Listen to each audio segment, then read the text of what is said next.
Will Fuller. Fuller, 6 catches, 171 yards. Watson threw for 318 and 4 touchdowns, and the Texans win 41-25. And don't look now, they have a sneaky outside chance at getting into the playoff picture, and their quarterback is the reason why. Look at the numbers. 15 touchdowns, 0 picks in his last 6 games, and in the process, he's now the 5th player to do that in a single season in NFL history, including the playoffs. So let's talk about this player, Mark Sanchez. I opened the show by saying Deshaun Watson's having the best season no one will ever remember because the team is 4-7. But as you watch the way he's playing right now, what do you see?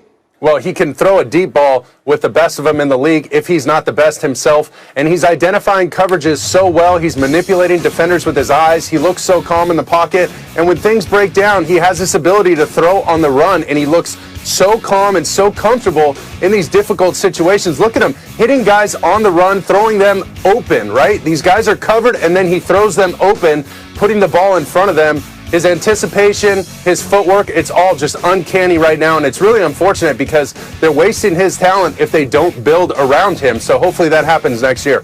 Yeah, they had a brutal schedule to start their season. Now, as I mentioned, they've played their way back to sort of the periphery of the playoff race in the AFC. That may be overstating it. But, Bart, what do you see? As you, Bart Scott, watch Deshaun Watson right now, not too many quarterbacks in the sport whose names aren't Mahomes that look better than he does.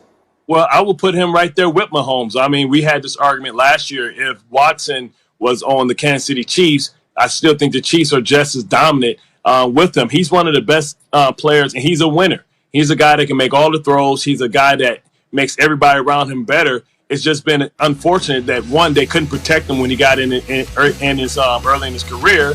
And then now they traded so many of their assets away as far as draft equity that they're going to have to try and find a creative way to try and get some back so that you can continue to build around him. Now, that he has decent weapons, but they still struggle to protect him at times, mobility to allow him to move around. But I think they're going to have to trade their biggest asset in J.J. Watt next year so that they can try and get some defensive help so that he can be surrounded by a complete team.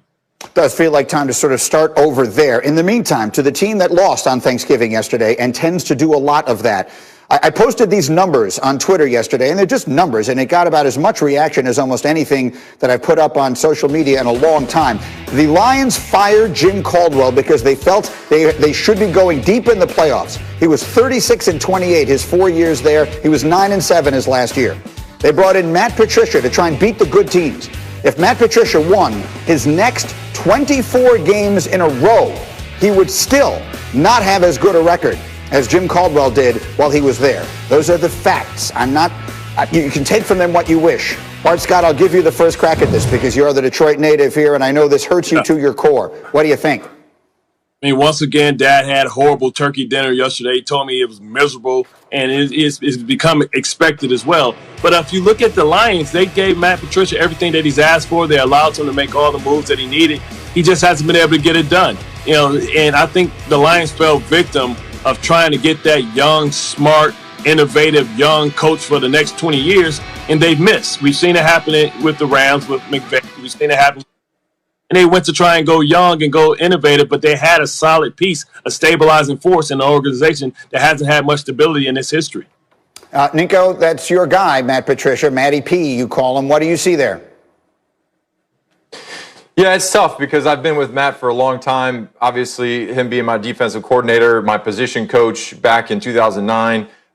He's a very smart coach. I can say firsthand, I know how hard he works. He works extremely hard to try and give his team the best chance of winning, but it just hasn't happened to Detroit. Look, there's really no excuses at the end of the day. The NFL is about production. If you're a player and you go out there and you don't perform and you miss tackles or you miss throws, you drop passes, you're going to be fired. So, I mean, it's just tough. If you're the head coach, you're not winning, they're going to move on from you. So I know this year it was kind of right the ship or get off. And at this point right now, it doesn't look like Detroit's going in the right direction. That's fairly said. Guys, sit tight with me here. We have so much to do with you all day long. But now we get to this developing story, which is extremely significant in the NFL. It obviously impacted yesterday, and the impact continues. Ravens quarterback Lamar Jackson is among the players on that team to test positive for COVID-19. Among four latest players and one staff member to test positive yesterday. So they've now had at least a dozen players test positive for the coronavirus this week. They've been especially hard hit.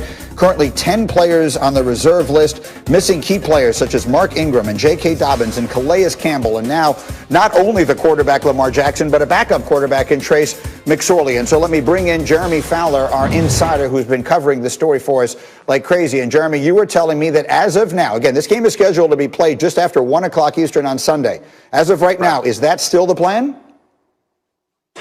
Greeny, I just checked with the league source and was told there is no change in the status of the Baltimore-Pittsburgh game. As of right now, at this minute, it is still on. Now, they are working through and monitoring this situation. I checked with the Ravens. They are loosely prepared to travel. So it's not looking great, but the league is trying to determine right now whether this positive testing rash will subside this weekend, because that's 5 straight days Ravens players have had at least one positive test.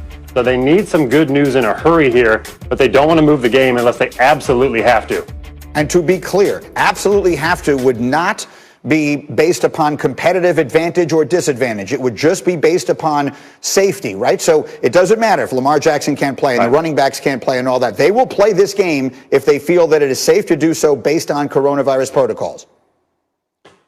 Yeah, Greeny, personnel is sort of irrelevant here, whether Lamar Jackson's out and 3 of his backups are. You know, if they have the number of guys on the COVID reserve list, they've built in, added practice squad players, reinforcements that you can bring in. It's really simply about, is this game medically safe to play? And so if it is, the league is going to power through like it has all year. It has week 18 in its back pocket if it has to reschedule games. I'm told that's a last resort. They don't want to do that.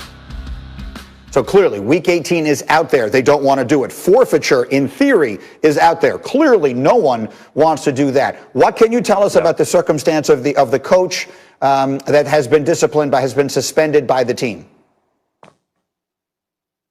Well, Greeny, he was suspended because he didn't follow the protocol, from what I've heard, and so that means not wearing your mask around the facility.